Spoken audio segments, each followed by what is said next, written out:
Thank you very much. Thank you very much. Thank you, Phil. Thank you, everyone. It's an enormous pleasure to be with you here this morning, to be back on home territory, to be back with so many good friends and good colleagues who gave me such support over the years, and to be, of course, with Phil, who's my successor as Member of Parliament for Sedgefield. He said there were 3 reasons why Hitachi Rail Europe came here. There is actually a 4th, and that was the work done by Phil, which was absolutely instrumental in bringing Hitachi here, so thank you, Phil.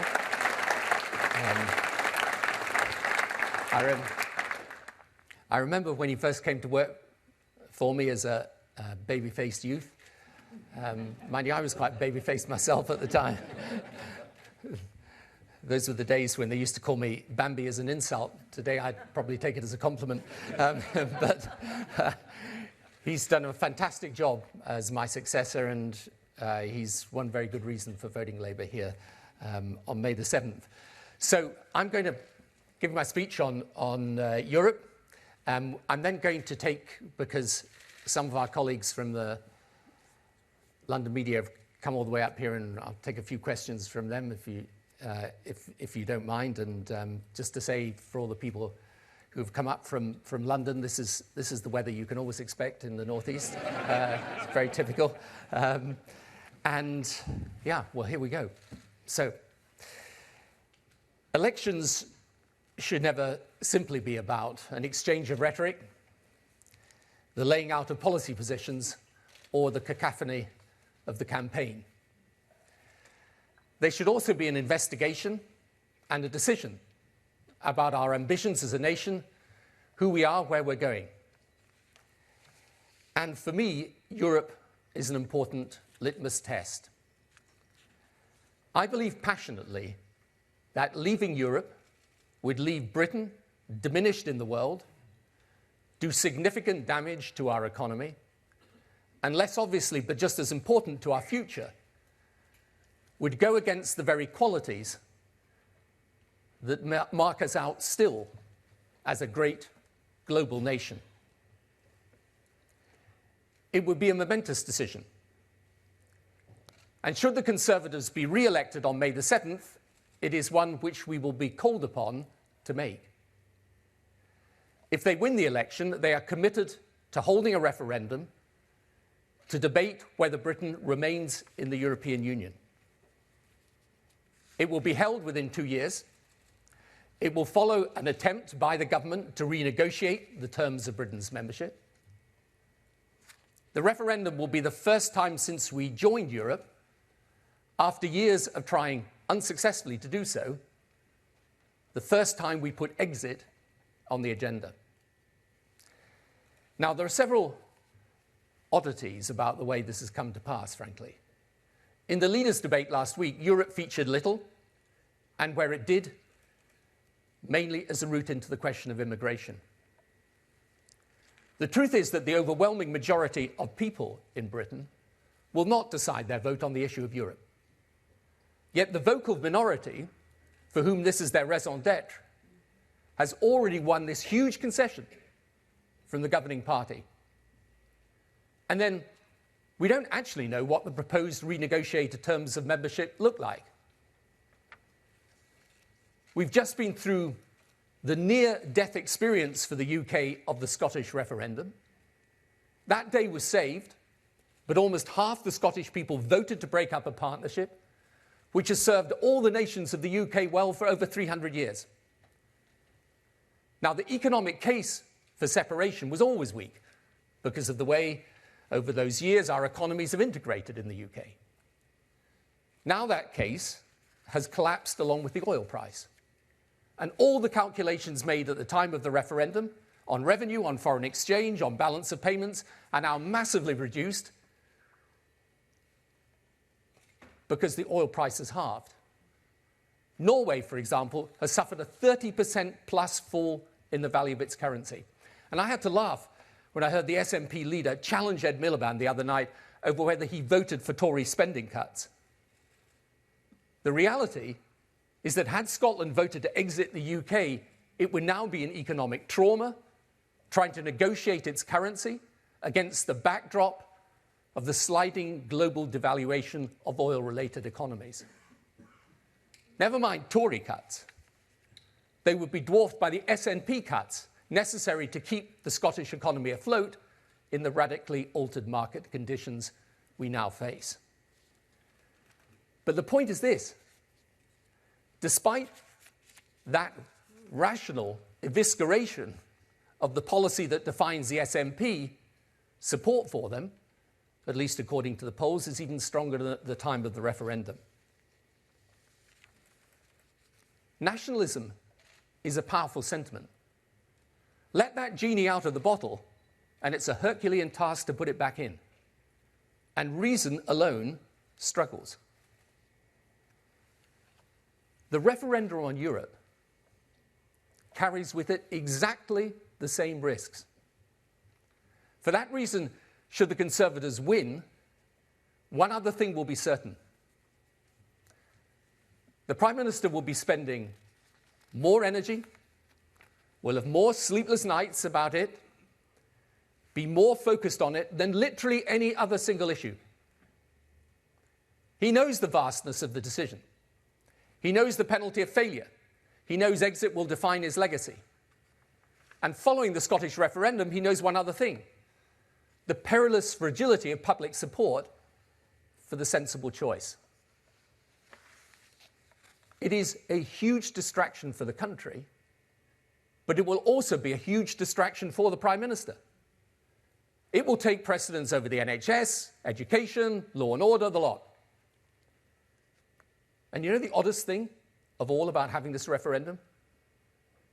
The Prime Minister doesn't really believe that we should leave Europe. Not even the Europe as it is today. This was a concession to party, a manoeuvre to access some of the UKIP vote, a sop to the rampant anti-European feeling of parts of the media. But this issue, touching as it does the country's future, it's too important to be treated like this. It is greatly to Ed Miliband's credit that he resolutely refused to make that trade, right? He faced down calls to follow the Tory concession from parts of the media, many inside our party. And in doing so, he showed real leadership. He showed that he would put the interests of the country first, and he showed that on this, as on other issues, he's his own man with his own convictions and determined to follow them even when they go against the tide, and I respect that.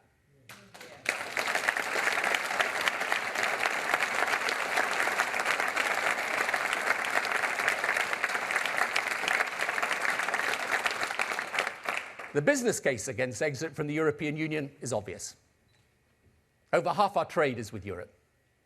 I'm about to visit the Hitachi plant, which is itself a fantastic vote of confidence in the economic future of the North East, and as I said, a great tribute to Phil, our local MP. But Hitachi came here to access the European market.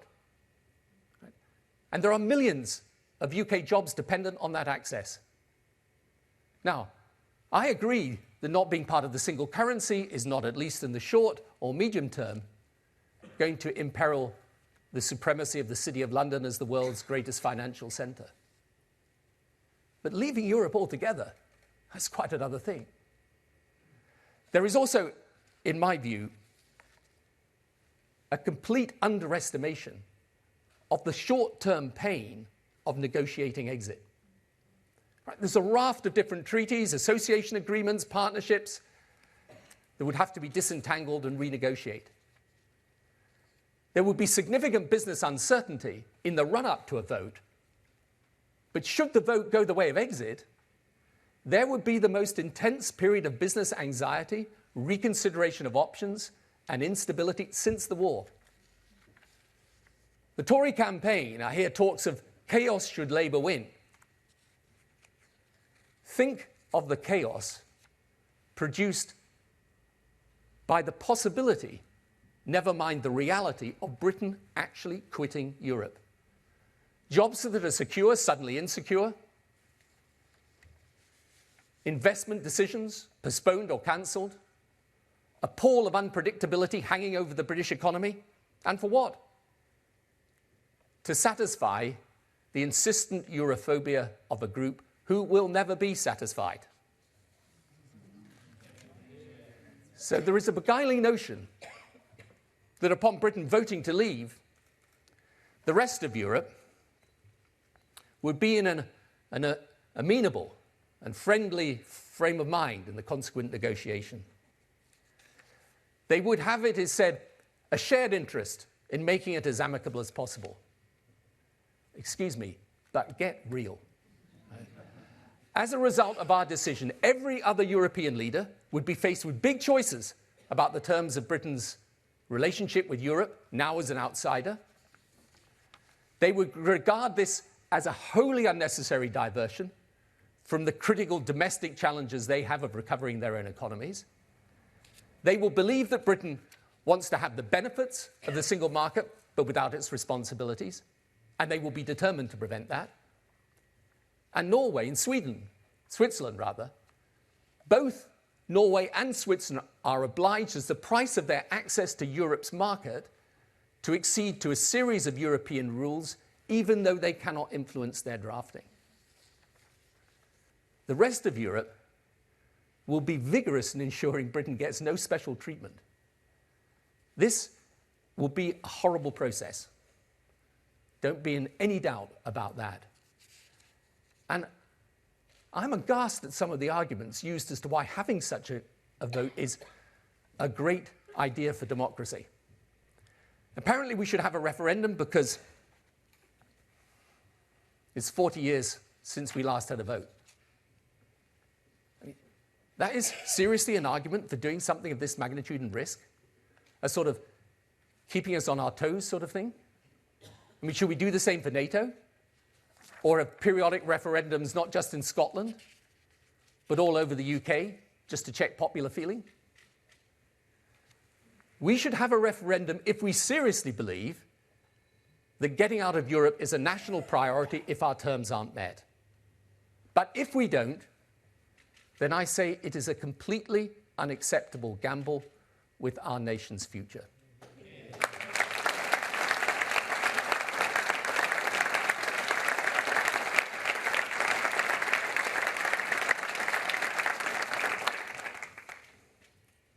Thank you. Or we're told that in the case of Scotland, the referendum proved a great thing because of the exceptionally high turnout. That only proves the importance of the decision. And I agree, a vote in Europe would also be of importance. Doesn't mean it's sensible to have it. So if I was leading a business dependent on access to the single market, or more important, employed in such a business, then the issue of Europe and the risks of this referendum concession would be a big decider in my vote. However, the case for Britain staying in Europe is much more than about business. It is also crucially about Britain's role as a global player. In the 20th century, even as Britain declined in relative importance to the USA as a global power, we were able to maintain a position as one of the world's leading nations. We kept our alliance with America strong. We entered the European Union precisely to ensure our position. There are two well-founded pillars of British foreign policy, and they're mutually reinforcing. And through these alliances, we exercise a power greater than our relative size would otherwise bring us. Now, as one of the world's traditional powers, this is a sensible strategy for us to pursue in order to be able to hold that position. But here's the thing. Today, as the world goes through a geopolitical revolution, this strategy is one being pursued by similar-sized countries everywhere. The rise of China is the single biggest geopolitical change in my children's lifetime. Now, true, China has many challenges. but the last decades have seen them become a dominant economic and political force. This is only going to accelerate. Now, China's population is 20 times that of the UK. In time, the same will happen with India. And then there are other countries, like Indonesia, for example, a population 3 times the size of Germany. This is all completely obvious. But as a result, round the world, countries are banding together, not in opposition to the rising powers, but in recognition of the geopolitical fact that they've risen. So, for example, in the Far East, the ASEAN alliance has gone from being an alliance somewhat sleepily developed to suddenly becoming an important priority for countries like the Philippines, Vietnam, Indonesia, who realize that even all together, the ASEAN nations are half the size of their powerful neighbor to the north. In Latin America, it is the same, with the Pacific Alliance and Mercosur. A country like Mexico is forging ever closer relationships with North America, USA and Canada. Some of this is driven by trade, of course, but it is also part of a global adjustment of the power relationships in this new world. And for Europe, the crisis of the single currency has obscured one central new reality. That despite all the travails of recent years, the objective case for Europe has actually never been stronger, precisely for these geopolitical reasons. Europe and the USA, for example, are trying to negotiate a new trade partnership. Only Europe together could achieve such a huge undertaking with such significance for European business, including the ability to affect commerce with China and India. And then there is the issue of resurgent Russian nationalism. This will both test Europe and demand it stick together. And I do not think we yet fully appreciate the degree of threat which the Eastern European nations feel under. Without the shelter, not just of NATO, but of the EU, their vulnerability, with consequences for our own security, would be chronic. And then, of course, there is the issue of Islamist extremism, whose threat is real, present, and clear. It affects all European nations. With all of this happening, do we really think this is the time in which to put into play our very membership of the European Union, the largest commercial market and most developed political union in the world, and the one on our doorstep? So instead of playing a leading role in resolving these common challenges, we would decide to engage in the juddering impact of a negotiation which would weaken all these alliances and put us out of the leadership game? Remember the relief we felt when Scotland voted no. So why was that? Because towards the end, having paid only intermittent attention to the enormity of the decision, we awoke to it and realized, I think with shock, how close we had come to relegating ourselves from the Premier League of Nations. Now think if the vote had gone the other way. It doesn't bear thinking of. It would be exactly the same with a vote on Europe. We're frankly not much focused on it now, but it is the same semi-conscious torpor that almost led to disaster in keeping the UK together. And if we think having the vote will resolve the issue, well, think again about Scotland now. This alliance with Europe was sought half a century ago by the then leaders of our country because they knew that without it, Britain could not maintain its influence and its power. And of course it involves ceding or pooling some sovereignty. But it does so in order to gain sovereign power over decisions that in the reality of 21st century geopolitics, we will only exercise in concert with other nations.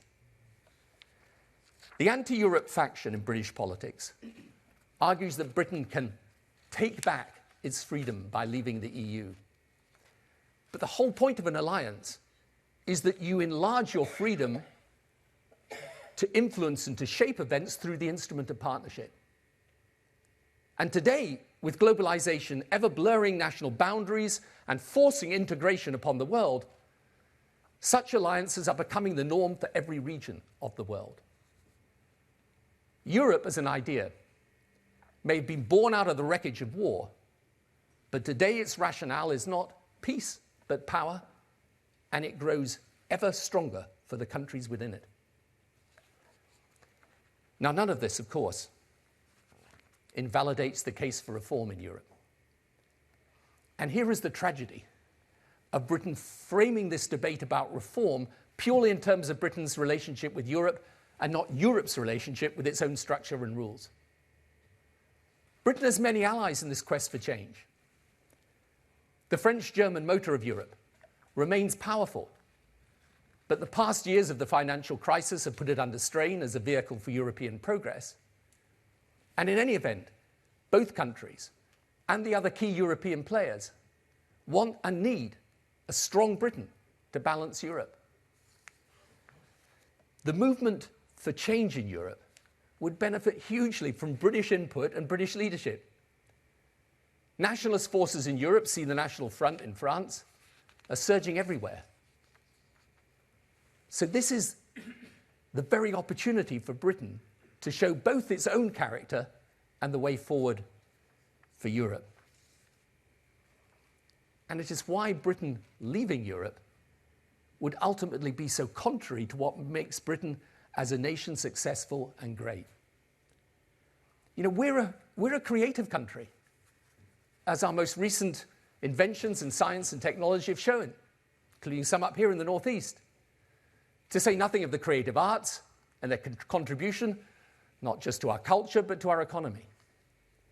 Our education system, for all its faults, remains admired. It draws students to it from all corners of the globe. And we have the English language, the preeminent language, an extraordinary product of good statesmanship and good fortune. We have always done best as a people, out there in the world, engaged, active on the world stage. We won the bid for the Olympics precisely because this was the image of Britain abroad, and because London was seen as a thriving melting pot of different cultures and peoples. This is the spirit of modern Britain. And I know that those who want us out of Europe, they say, well, they agree with all of that, but we can do just as well, if not better, out, not in. So in theory, part of that may be true. But just reflect on the forces leading the campaign to get us out. UKIP and the right of the Tory party. And ask yourself this question. Do they represent that spirit? Are they the standard bearers of an open-minded, culturally tolerant Britain? Are creativity, innovation, and curiosity about the world and what we can learn their hallmarks? We know what this movement to wrench us out of Europe is based on. You can see it on display when Mr. Farage swiftly moves the debate to immigrants. National pride is a great thing. Nationalism as a political cause in the hands of parties like UKIP is almost always ugly and can never, despite being wrapped in the garb of high-sounding phrases, it can never disguise its essentially mean spirit.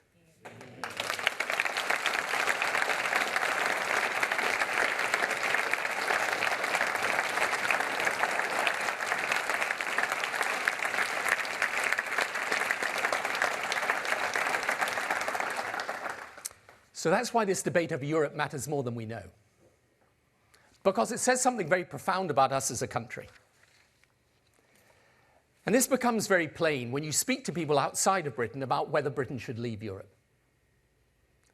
And wherever you go, USA, China, India, by the way, all the countries the Eurofantasists say would be so keen to have independent relations with us,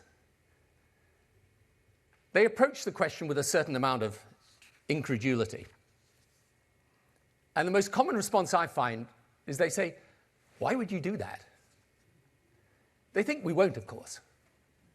And probably, and hopefully in the end, that's right.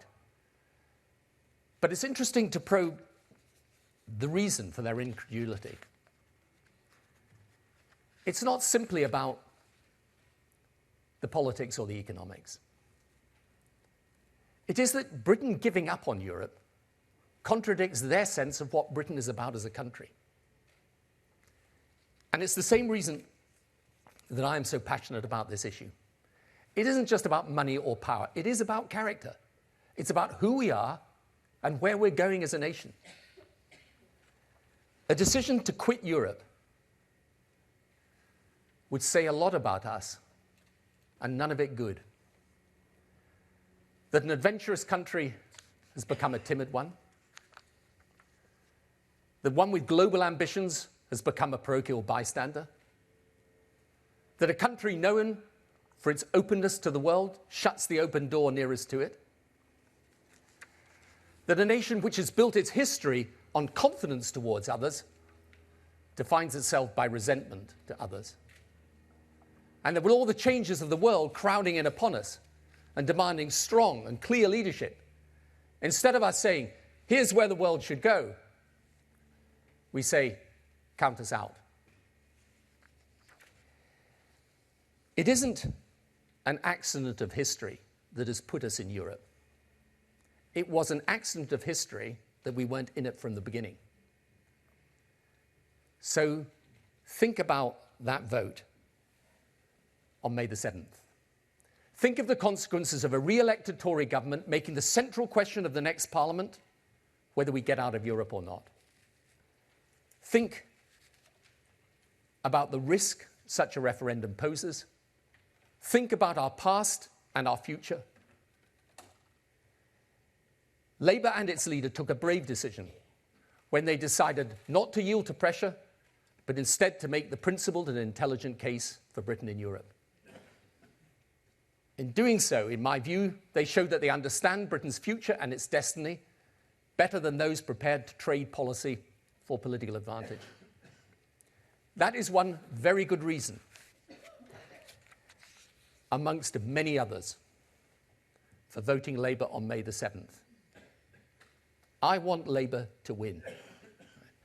I want us to win for the future of our country and its place in the world. I want Labour, under Ed's leadership, to be the government of our country on May the 8th. And I believe we can and we will do it. Thank you.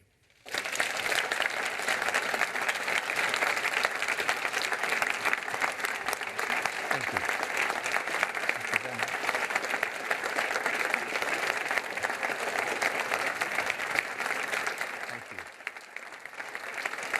Thank you very much. Thank you. Thank you. Thank you. Thanks very much. Thank you. Thank you very much. Please, let's. Thanks, guys. Thank you. Thanks very much, and I'll have a chance, by the way, I can come through and have coffee with everyone and we can mingle and chat afterwards. But I'll take some of the questions from some of the faces I recognise from the old days. James. Good morning, Mr. Blair. James Landau, BBC. You agree with Ed Miliband on Europe. I just wonder what else you agree with him about. For example, do you share his critique of the business world and current modern capitalism? And secondly, if I may, why are you not sharing a platform with Ed Miliband? Is he intimidated by your past electoral success, or is he embarrassed by your current reputation? Right. I think, if you don't mind, I think it's perfectly sensible I make the speech on Europe today. Ed is, I think, down in Bristol campaigning on the National Health Service and We're a party that can do them more than one thing at once, which is why we make a very good government. And secondly, by the way, I agree completely with what he's saying about the central challenge of inequality in our country today.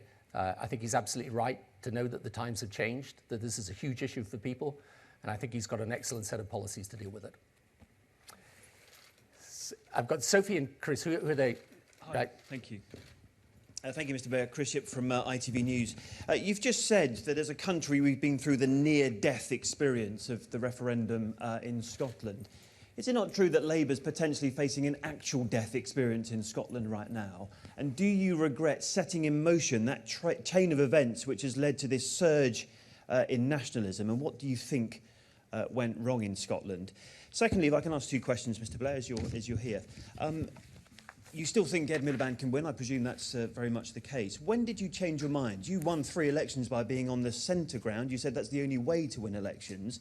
You now clearly think that it's possible for Labour to win an election by being to the left of the centre. I've always had the view that Ed can win, and I'm sure and hope that he will. As for the situation in Scotland, look, I think we were absolutely right to introduce devolution. This had been a debate, by the way, if you go back in history in the 19th century, it dominated politics, the whole question of devolution then for many, many years. We do face a tough challenge in Scotland, but we've got a great new leader of the Scottish Labour Party, and we've got a great case to make. And I'm one of those people, despite everything, remains optimistic that in the end reason breaks through. And I'm sure it will in the case of Scotland too.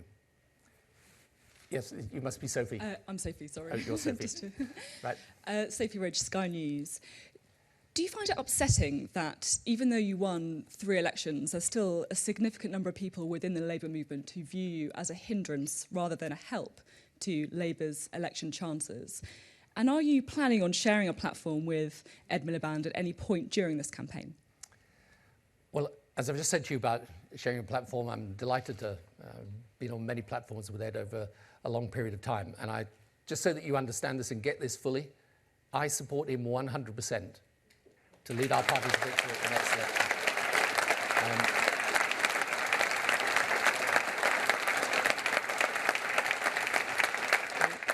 Secondly, you know, one of the things that I experienced even when I first became Labour leader is there's always been disagreement within the Labour Party. Different people who have different views about how we should approach things.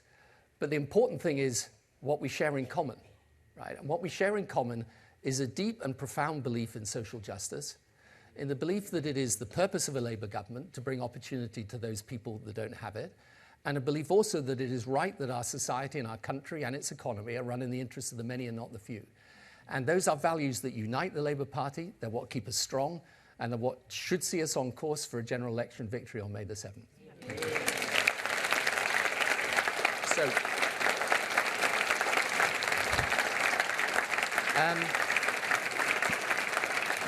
thank you very much indeed. We're now going to have a chance to mingle. I know I'll be talking to some of the local media later when I visit the Hitachi plant. Thank you guys for coming all the way up from London. I hope it was productive. I'm not sure I mean that sincerely, but anyway. No, I'm sure it's always a great thing to be involved in an election campaign. And thank you all, most of all of you, for coming along today. It's been an absolute pleasure and honour to be with you. Thank you.